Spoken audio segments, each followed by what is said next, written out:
Hello everyone, welcome to Abhisha గణితశాల.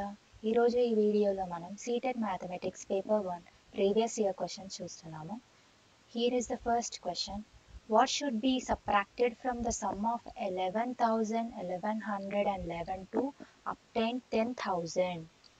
So ఇక్కడ మనకు అడుగుతున్న question what should be subtracted from. ఏం సబ్ట్రాక్ట్ చేస్తున్నాం అనేది మనకు తెలియదు. సో దాన్ని మనం ఒక ఎక్స్ లా కన్సిడర్ చేసుకొని ఫ్రమ్ దేంట్లో నుంచి the sum is nothing but addition. You have to add them. So the sum of 11,000, 1100 and 11. ఒక 3 నెంబర్స్ ఇచ్చాడు. ఏంటది? 11,000, 1100 అండ్ 11. సో దీని యొక్క సమ్ని దేంతో సబ్ట్రాక్ట్ చేస్తున్నాడు? ఏదో ఒక నెంబర్తో సబ్ట్రాక్ట్ చేస్తున్నాడు. సబ్ట్రాక్ట్ చేస్తేనంట మనకి 10,000 వస్తుంది అన్నాడు. ఫస్ట్ దీని సమ్ ఏంటో కనుక్కుందాం. 1 1 1 1 plus 1 is 2 and 1. So 12,101 is the sum. So ఈ 12,111కి అంట ఒక నెంబర్ని సబ్ట్రాక్ట్ చేశాడు. What should be subtracted from this number? ఆ నెంబర్ ఏంటో మనకు తెలియదు. Any number like x I am taking. Some x is subtracted from 12,111. I am getting the answer difference as 10,000. 10,000 నాకు ఆన్సర్ వస్తుంది.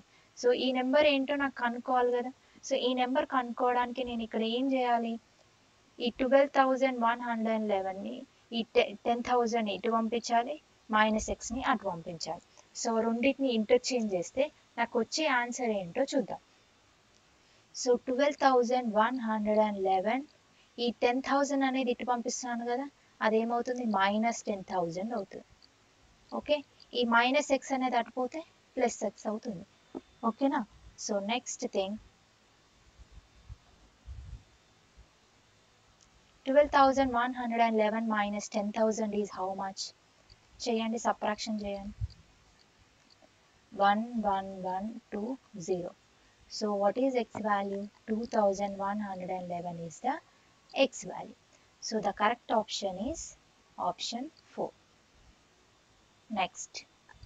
So this is homework for you. Do this problem and tell me the answer in the comment section. Next. Which of the following statement is false? So which of the following statement is false? The first statement is there are infinitely many prime numbers. Yeah, this is true. We have infinitely many prime numbers. So it is a true statement. Next, second option. All prime numbers are odd numbers. So మనం prime numbers ఏంటి అనేది మనం previous వీడియోలో కూడా చూసాం. Prime numbers is nothing but any number which have only 2 factors. 2 factors మాత్రమే ఉండే నెంబర్ని మనం ప్రైమ్ నెంబర్స్ అంటాము. ఆ 2 factorsలో కూడా 19 నెంబర్ ఇట్ సెల్ఫే ఉంటుంది. సో ఆ ప్రైమ్ నెంబర్స్ అంటే అన్ని ఆడ్ నెంబర్సే ఉంటాయి అంటున్నాడు. కాదు, చూడండి, మనం ప్రైమ్ నెంబర్స్ ఎక్కడి నుంచి స్టార్ట్ అవుతాయి? 2 నుంచి స్టార్ట్ అవుతాయి. So 2 3 5 7 these are all prime numbers. ఈ ప్రైమ్ నెంబర్స్ 2 అనేది ఏంటి?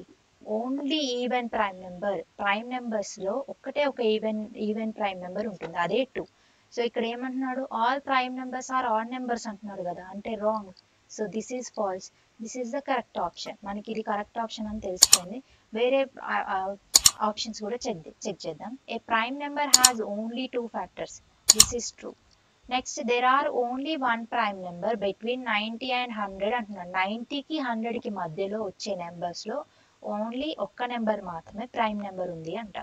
చూడండి, 91 ఉందనుకోండి. 91 మనకి 13 and 7లో వస్తుంది. అంటే మోర్ దెన్ 2 factors ఉన్నాయి 91కి. ఓకే, నెక్స్ట్ 92 అనేది 2 టేబుల్లో వస్తుంది.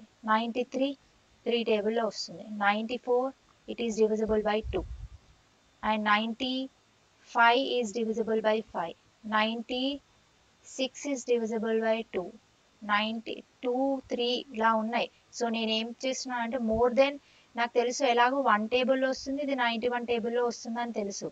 కానీ నేను ఏదైనా ఒక ఎక్స్ట్రా ఫ్యాక్టర్ కనుక్కుంటున్నాను. ఒక ఎక్స్ట్రా ఫ్యాక్టర్ కనుక్కుంటే నాకు తెలిసిపోతుంది ఆ నెంబర్ అనేది ప్రైమ్ నెంబర్ కాదు అనేది.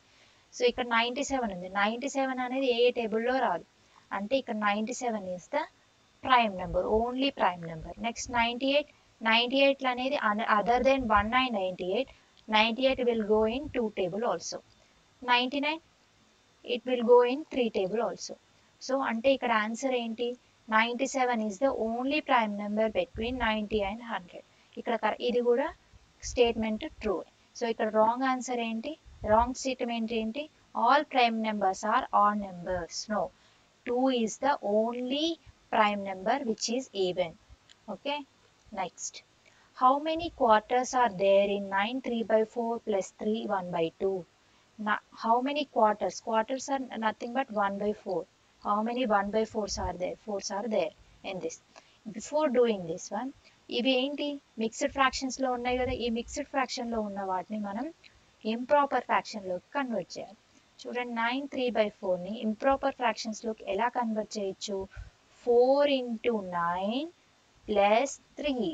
So 4 into 9 plus 3 divided by 4. As it is denominator లో ఏదో అది రాసేసుకోవాలి ఇక్కడ. 4 9s are how much, 36 plus 3 divided by 4, that is 39/4. So 9 3/4 కి ఇంప్రాపర్ ఫ్రాక్షన్ ఏంటి, 39/4. నెక్స్ట్ 3 1/2 కి ఇంప్రాపర్ ఫ్రాక్షన్ ఏంటి, 2 into 3 plus 1/2. 2 3s are 6 plus 1/2. 6 plus 1 ఎంత, 7/2. సో నాకు ఎలా తెలుస్తుంది ఇది ఇంప్రాపర్ ఫ్రాక్షన్ అని, డినామినేటర్ అనేది న్యూమరేటర్ కంటే చిన్నగా ఉంటే దాన్ని ఇంప్రాపర్ ఫ్రాక్షన్స్ అంటాం. ఓన్లీ ఇంప్రాపర్ ఫ్రాక్షన్స్ మాత్రమే మిక్స్డ్ ఫ్రాక్షన్ లో కన్వర్ట్ చేయొచ్చు. మిక్స్డ్ ఫ్రాక్షన్ అనేది ఇంప్రాపర్ ఫ్రాక్షన్స్ లో కన్వర్ట్ చేయొచ్చు. అదే ప్రాపర్ ఫ్రాక్షన్ ని మనం మిక్స్డ్ ఫ్రాక్షన్ లో కన్వర్ట్ చేయలేం. ప్రాపర్ ఫ్రాక్షన్ అంటే ఏంటి, numerator is less than the denominator, అంటే డినామినేటరే ఎక్కువగా ఉంటుంది న్యూమరేటర్ కంటే. అలాంటి ఫ్రాక్షన్స్ ని మనం ప్రాపర్ ఫ్రాక్షన్స్ అంటాం. సో మనం ఒకవేళ ఇంప్రాపర్ ఫ్రాక్షన్ ఇచ్చి మిక్స్డ్ ఫ్రాక్షన్ లో కన్వర్ట్ చేయాలంటే ఎలా చేయాలో చూడండి. 439 ఉంది, 4 9s are 36. So the remainder is 3. ఈ కోషంట్ ఉంది కదా, కోషంట్ రిమైండర్ బై డివైజర్ అంటే 3 9/4. సో ఇలా కన్వర్ట్ చేయాలి. మిక్స్డ్ ఇంప్రాపర్ ఫ్రాక్షన్ ని మిక్స్డ్ ఫ్రాక్షన్ లో కన్వర్ట్ చేయాలంటే ఇది process. So will move to the question. How many quarters are there in 9 3/4 plus 3 1/2? అంటే 9 3/4 అంటే మనకి ఎంత వచ్చింది, 39/4 వచ్చింది. 3 1/2 అంటే ఎంత, 7/2.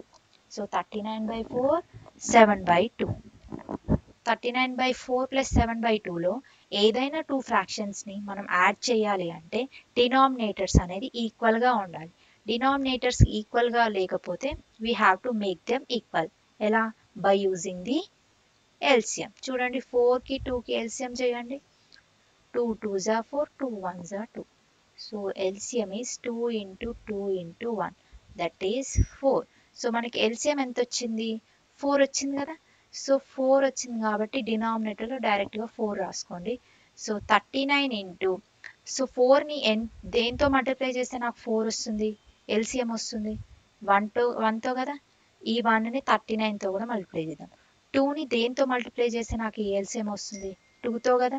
సో 7ని కూడా 2తో మల్టిప్లై చేయండి. So 39 into 1 plus 7 into 2. 39 1s are 39 plus 7 2s are 14/4. So 39 plus 14 is how much? చూడండి, 4 plus 9 is 3, 13 and 1 4 5. So 53/4.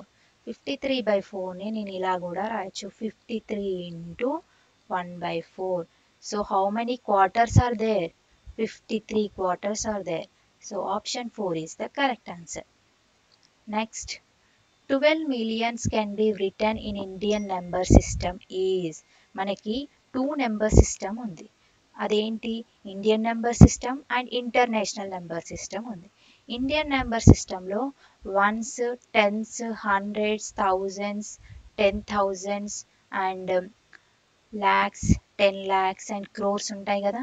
అలాగే ఇంటర్నేషనల్ సిస్టంలో 1s ఉంటుంది, 10s ఉంటుంది, సో నెక్స్ట్ 100s ఉంటుంది, నెక్స్ట్ 1000s అండ్ 10,000s. ఈ lakhs దగ్గర మాత్రం thousands, 10,000s, lakhs and 10 lakhs దగ్గర మాత్రం మిలియన్స్ ఉంటుంది. క్రోర్స్ అంటే 10 millions. ఓకే, 10 crores అంటే 100 millions. ఓకేనా? సో 10,000 lakhs వరకు సేమ్ ఉంటుంది. 10 lakhs మాత్రం మిలియన్ అవుతుంది, క్రోర్స్ మాత్రం 10 millions అవుతుంది, 10 crores కాస్త 100 millions అవుతుంది. ఇక్కడ క్వశ్చన్ ఏంటి? 12 millions can be return in Indian number system. మిలియన్స్కి ఎన్ని జీరోస్ ఉంటాయి అంటే 6 zeros ఉంటాయి. ఓకేనా? 6 zeros. సో దీన్ని నేను ఇండియన్ నెంబర్ సిస్టమ్ కన్వర్ట్ చేయాలంటే నేను పాయింట్స్, కామాస్ చూడండి, కామాస్ పెట్టేటప్పుడు లాస్ట్ 3 digits వదిలేసేయాలి. ఇది ones, tens, hundreds. Next thousands, 10,000s, comma, and lakhs, 10 lakhs. 10 lakhs ఉండదు కదా. నెక్స్ట్ వచ్చేది మిలియన్. మిలియన్ ఇది 10 millions. సో అంటే సారీ, ఇది మనం ఇండియన్ సిస్టమ్ కాబట్టి ఇది 10 lakhs, ఇది క్రోర్స్. ఓకేనా? అంటే ఆన్సర్ ఏంటి? 1 crore 20 lakhs. So 1 crore 20 lakhs is the correct answer. Which of the following letters does not have any line system? Line system అంటే ఏంటి? లైన్ సిమెట్రీ అంటే ఏంటి? లైక్ ఏవైనా ఒక షేప్ని 2 ఈక్వల్ పార్ట్స్గా కట్ చేయడాన్ని లైన్ సిమెట్రీ అంటాం. ఫర్ ఎగ్జాంపుల్ మీరు రెక్టాంగిల్ తీసుకోండి.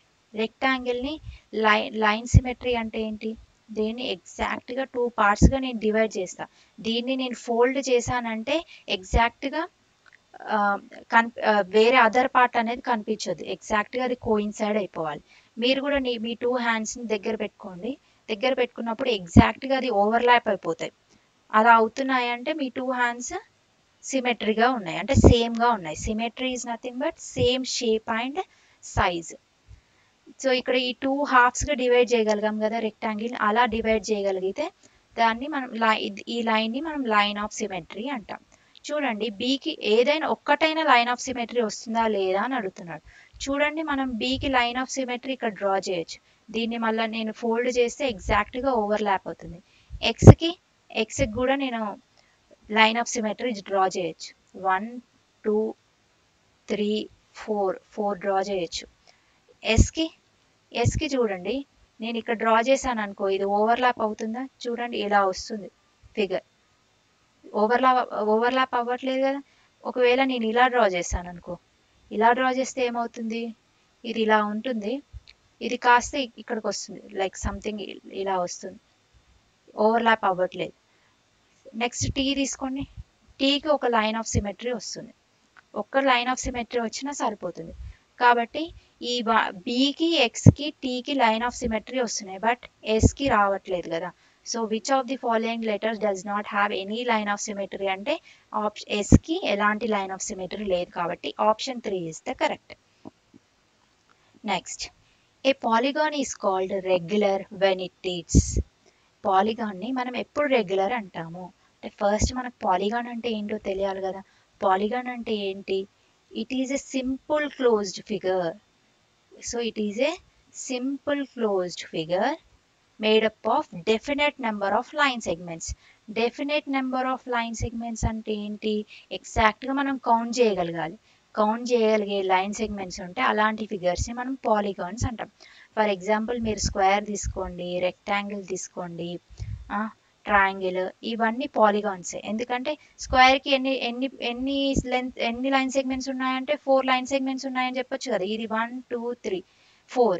నెక్స్ట్ రెక్టాంగిల్కి 4 లైన్ సెగ్మెంట్స్ ఉన్నాయి, ట్రయాంగిల్కి 3 లైన్ సెగ్మెంట్స్ ఉన్నాయి. అలా నేను కౌంట్ చేయగలను కదా ఎన్ని లైన్ సెగ్మెంట్స్ ఉన్నాయో.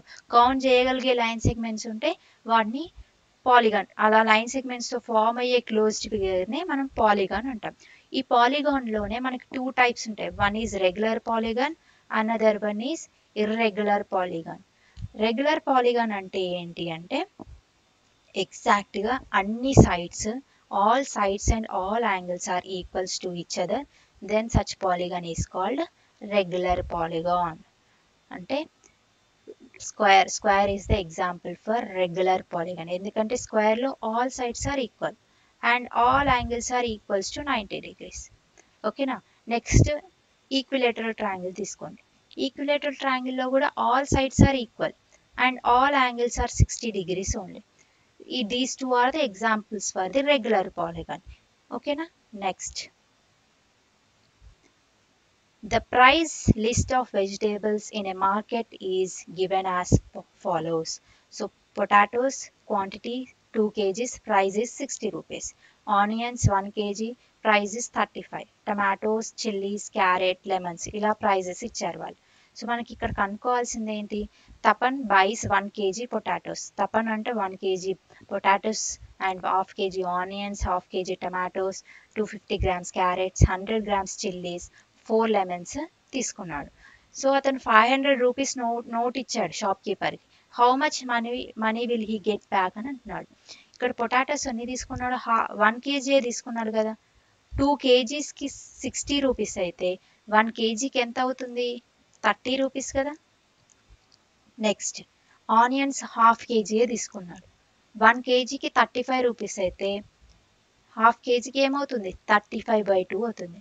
దీన్నే డెసిమల్లో కన్వర్ట్ చేస్తే 2 1s 2, remainder is 1, 2 7s are 15 point పెడితే ఇక్కడ 1 మిగులుతుంది కదా, 0 అయిపోతుంది. 2 5s are 10. మీరు ఇలా కూడా చేయొచ్చు, డివిజన్ కూడా చేయండి.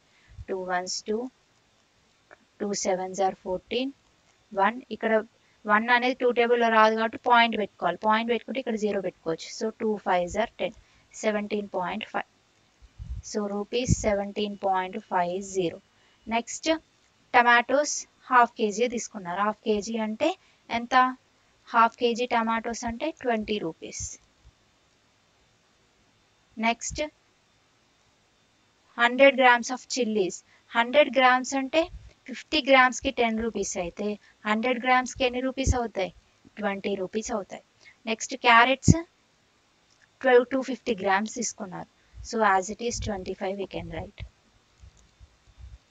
Next, 4 lemons 2 pieces కి 10 రూపీస్ అయితే 4 pieces కి ఎంత అవుతుంది?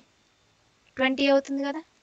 సో వీటన్నిటిని యాడ్ చేయండి. 30 plus 17.50 plus 20 plus 20 plus 25 plus 20 ఎంత వస్తుంది చూడండి. 20 20 60 plus 25 is 85. 85 plus 30 is 115 and 115 plus 17.50 ఎంత? 0 5 5 plus 7 is 12 3. సో 132.50. మనకి ఇదేంటి? 132.50 అనేది టోటల్ కాస్ట్. ఇక్కడ మనకు ఆప్షన్ కూడా ఉంది. సో కన్ఫ్యూజన్ అయ్యి ఏం చేస్తారు? డైరెక్ట్గా 132.50 పెడతారు. కానీ క్వశ్చన్ ఇంకా అవ్వలేదు. He gives a note of 500 rupees. అతను 500 రూపీస్ ఇచ్చాడు. అతనికి రిటర్న్ ఎంత మనీ వస్తుంది అంటున్నాడు. క్వశ్చన్ అది ఎంత మనీ అవుతుందని కాదు. సో ఇక్కడ ఏంటి, మనం తొందరలో మనకు ఆన్సర్ వచ్చేసింది కదా అని ఆప్షన్ 3 పెట్టేస్తాం. కానీ ఇంకా క్వశ్చన్ ఉంది. ఏమంటున్నాడు? 500 రూపీస్ నోట్ ఇస్తే ఎంత మనీ రిటర్న్ బ్యాక్ వస్తుంది అంటున్నాడు. సబ్ట్రాక్షన్ చేయండి. ఎంత వస్తుందో చూడండి. సబ్ట్రాక్షన్ చేసినప్పుడు 500ని కూడా నేను డెసిమల్లో కన్వర్ట్ చేయాలంటే పాయింట్ తర్వాత నేను 2 zeros పెట్టుకుంటున్నాను. ఎందుకంటే నాకు ఇక్కడ 2 digits ఉన్నాయి కాబట్టి నాకు 2 zeros అవసరం. నెక్స్ట్, సో నేను 0 నుంచి 0 అండ్ 0 నుంచి 5 సబ్ట్రాక్ట్ చేయలేము కదా. 5 నుంచి నేను బోరో తెచ్చుకుంటా. సో ఈ మధ్యలో ఉన్న వాటికి 9 అని వస్తుంది. ఇది 4 అవుతుంది. 10 minus 5 is 5. 9 minus 2 is 7. 9 minus 3 is 6. 4 minus 1 is 3. So 367.50. So option 2 is the correct answer. We'll move to the next question. A bottle is filled 1/3 with milk. Another packet of 500 ml of milk is needed to fill this bottle completely. What is the capacity of the bottle? So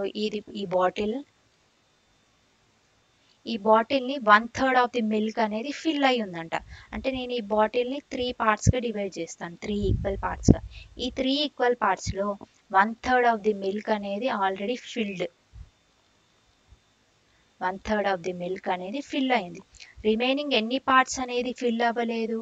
2/3 milk అనేది fill అవ్వలేదు. నాకు ఎలా తెలుస్తుంది 2/3 అనేది? Remaining 2 parts కదా left అయినాయి. So 2/3 of the milk అనేది fill అవ్వలేదు. ఇక్కడ ఏమన్నాడు? ఇంకా 500 ml ప్యాకెట్ ఆఫ్ మిల్క్ అనేది అవసరం ఈ బాటిల్ ఫిల్ చేయడానికి. అంటే రిమైనింగ్ 2/3 ఎంత ఇచ్చాడు? 500 ml ఇచ్చాడు.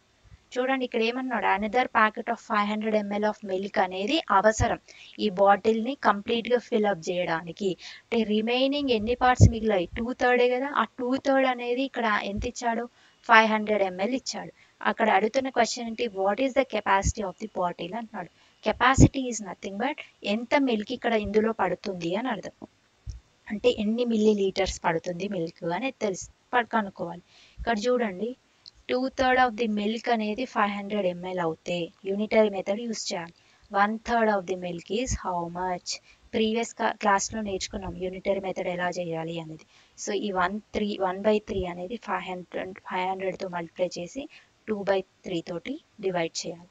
చూడండి 1/3 ఇంటూ 500/2/3. సో డివిజన్ 2 ఫ్రాక్షన్స్ని ఎలా డివైడ్ చేయాలి, డినామినేటర్లో ఉన్న ఫ్రాక్షన్ని న్యూమరేటర్లోకి పంపించాలి. పంపించినప్పుడు అది మల్టిప్లై అయ్యి రెసిప్రోకల్గా మారుతుంది. 2/3కి రెసిప్రోకల్ ఏంటి, 3/2. డినామినేటర్ డినామినేటర్గా మారుతుంది. క్రాస్ మల్టిప్లికేషన్ చేయండి. 3 will get cancel, 2 1s, 2 2s are 4, remainder is 1, 2 5s are 10, 2 0s are 0. So the correct answer here is 250 ml. 1/3 of the milk ఎంత, 250 ml వచ్చింది. కానీ అడుగుతున్న క్వశ్చన్ ఏంటి, వాట్ ఈస్ ద కెపాసిటీ అంటున్నాడు. ఈ 500 mlని 250 mlని add చేయండి, మీకు టోటల్ కెపాసిటీ వస్తుంది. That is 750 ml. So the correct option is 2. Next question. This question is from patterns series. Okay, 8 into 64, 7 into 49, 6 into 36, and what is the next number they are asking. So how to find out the next number? Here in ఇచ్చిన నెంబర్స్లో ఒక pattern అనేది ఉంది. అదేంటో చూడండి. 8 into 64 అన్నాడా, అంటే ఈ 64 ఎలా వస్తుంది, 8 స్క్వేర్ ఈజ్ నథింగ్ బట్ 64. అంటే 8ని 8తో మల్టిప్లై చేస్తే వచ్చేది 64. 7 into 49 అంటుంది కదా, 49 is nothing but 7 7s are 49. Next 6 into 36 అంటున్నాడు కదా, 36 ఈజ్ నథింగ్ బట్ 6 into 6. అంటే ఇక్కడ ఉన్న నెంబర్ని మళ్ళీ 6తో మల్టిప్లై చేస్తే వచ్చేది 36. And one more pattern is also there. ఇది 8, ఇది 7, ఇది 6. నెంబర్ అనేది డిక్రీజ్ అవుతుంది. నెక్స్ట్ వచ్చే నెంబర్ ఏంటి, 5. ఇప్పుడు ఇక్కడ ఈ 5 అనేది దేంతో మల్టిప్లై అవ్వాలి, 5 స్క్వేర్తో మల్టిప్లై అవ్వాలి. What is 5 square, 5 into 5 is 5 square is nothing but what, 5 into 5, that is 25. ఈ 2 అనేది ఏం చెప్తుందంటే 5 అనేది ఎన్ని టైమ్స్ మల్టిప్లై అవుతుంది అని చెప్తుంది. So 5 into 5 is 25. So 5 into 25, 5 25 times are how much, do the multiply. 5 5s are 25, 5 2s are 10, 10 plus 2 is 125. So the correct option is 3. Next question. Tally marks are used to find. అసలు tally marks అంటే ఏంటి, అసలు tally marks అనేది ఎలా దేనికి use చేస్తాము. యాక్చువల్గా ఈ క్వశ్చన్ అనేది మనకు డేటా హ్యాండ్లింగ్ నుంచి వచ్చింది. సో టాలీ మార్క్స్ అంటే ఏంటి, why we use this one అంటే, tally marks are used to find out the frequency. అంటే ఎలా, for example take like the student like marks of the students అనేవి ఇలా ఉన్నాయి. ఫర్ ఎగ్జాంపుల్ 4, 6, 2, 2, 3, 4, 10, 4, 2, 10, 2, 4 ఇలా ఉంది స్కోర్స్, స్టూడెంట్ స్కోర్స్ ఇలా ఉంది. ఇది డేటా. ఇచ్చిన డేటాలో నాకు మార్క్స్ ఏంటి అనేది తెలియాలి. నెక్స్ట్ దాని Tally marks and number of the students. ఇక్కడ వీటిని చూస్తే ఇక్కడ ఎలాంటి మార్క్స్ ఉన్నాయి, ఒక 4 ఉంది, 6 ఉంది, 3 ఉంది, 10 ఉంది. ఈ మార్క్స్ కనిపిస్తున్నాయి కదా. సో ఆ మార్క్స్ నేను ఇక్కడ రాసుకుంటాను. 2, 3, 4, 6, 10 ఇలా ఉన్నాయి మార్క్స్. సో వీటికి టాలీ ఎలా కనుక్కోవాలి అంటే, 2 అనేది ఎన్ని టైమ్స్ రిపీట్ అవుతుంది చూడండి, 1 time, 2 time, 3 time and 4 times. Total 4 times repeat అవుతుంది. సో దాన్ని ఎలా టాలీ లాగా ఎలా కన్వర్ట్ చేయాలంటే, ఇలా లైన్స్ డ్రా చేయాలి. 1 2 3 4. నెక్స్ట్ 3 అనేది ఎన్ని టైమ్స్ రిపీట్ అవుతుంది, ఓన్లీ 1 time. ఓన్లీ 1 స్టూడెంట్కి మాత్రమే 3 మార్క్స్ వచ్చాయి. So only 1 line. Next 4 marks ఎంతమంది స్టూడెంట్స్కి వచ్చాయి? 1 2 3 4 5 స్టూడెంట్స్కి 4 మార్క్స్ వచ్చాయి. సో 1 2 3 4 ఫిఫ్త్ దానికి మీరు ఇలా క్రాస్ లైన్ చేసేయాలి. ఇది ఒక స్టాక్ లైక్ ఒక బంచ్ లాగా. నెక్స్ట్ 6 ఎంతమందికి వచ్చాయి? ఓన్లీ 1 మెంబర్కి వచ్చింది. అదే 10 మార్క్స్ ఎంతమందికి వచ్చాయి? 2 స్టూడెంట్స్కి వచ్చాయి. ఇక్కడ చూడండి number of students marks 2 marks ఎన్ని స్టూడెంట్స్కి వచ్చాయి? 4 స్టూడెంట్స్కి వచ్చాయి. 3 మార్క్స్ ఎంతమంది స్టూడెంట్స్కి వచ్చాయి? 1 స్టూడెంట్కి మాత్రమే 3 మార్క్స్ వచ్చాయి. 4 మార్క్స్ ఎంతమంది స్టూడెంట్స్ స్కోర్ చేశారు? టోటల్ 5 స్టూడెంట్స్ 4 మార్క్స్ స్కోర్ చేశారు. అదే 6 మార్క్స్ ఎంతమంది స్టూడెంట్స్ స్కోర్ చేశారు? Only 1 student. అదే 10 మార్క్స్ ఓన్లీ 2 స్టూడెంట్స్ స్కోర్ చేశారు. ఇక్కడ ఈ టాలీ మార్క్స్ అనేది ఎందుకు యూజ్ చేస్తున్నామంటే number of the students who score the equal marks కనుక్కోవడానికి మనం ఈ టాలీ మార్క్స్ యూజ్ చేసాం. అంటే ఇక్కడ ఈ నెంబర్ ఆఫ్ స్టూడెంట్స్ అనేది ఏంటి? ఇక్కడ ఫ్రీక్వెన్సీ అన్నట్టు. What is frequency? like how many times the particular data is repeated. ఇక్కడ 2 అనేది ఎన్ని టైమ్స్ రిపీట్ అయింది? 4 టైమ్స్ రిపీట్ అయింది. సో ఈ 4 అనేది ఏంటి? ఇక్కడ frequency of 2. Frequency is nothing but number of times a data value occur. ఓకేనా? ఒక పర్టికులర్ డేటా ఎన్నిసార్లు అది వచ్చింది, ఎన్నిసార్లు that thing has happen, that number only మనం ఫ్రీక్వెన్సీ అని అంటాం. ఓకేనా? Tally marks are used to find the frequency. ఈ ఫ్రీక్వెన్సీలోనే మనం మ్యాక్సిమం నెంబర్ ఏంటి, మినిమం నెంబర్ ఏంటి అనేది కూడా ఫైండ్ అవుట్ చేయొచ్చు. సో ఇక్కడ option 4 is the correct answer. I hope you understood all the questions. Thank you for watching this video.